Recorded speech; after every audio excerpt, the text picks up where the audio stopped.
Hey guys, welcome back to this channel. In this video, I'll be showing you guys how you can use the 3D effect to basically make your logo just pop out a little bit more. For this one, I'm just going to add like actually I'll just copy and paste this one first. Whoops. I'm just going to make it a little bit smaller and I'm going to make it like a white color here, and I'm just going to select the Pathfinder and I'm just going to select minus front.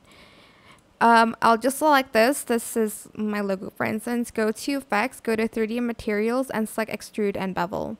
Here you can adjust like the depth, the twist, or whatever you want here.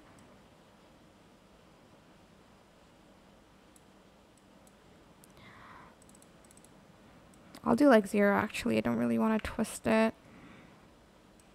You can also enable the bevel section here. You can select classic. This is a rounded one, convex, step. There's classic outline, square outline, and rounded outline as well for it. You can also adjust the width and like the height here as well.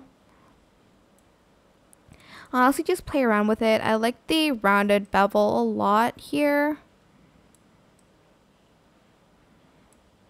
You can also change the preset. So this is off axis front. You can select the front one, but it only show one color, so I'll just leave it with that. You can edit the settings here, and that's how you can make your logo look 3D. I hope this tutorial is helpful for you guys. Don't forget to like, comment, share, and also subscribe to this channel if you haven't done that already. If you have any more questions, just leave it in the comment section down below. I will try my best to answer them all for you guys.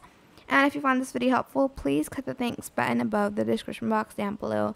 Thank you so much for watching. Bye!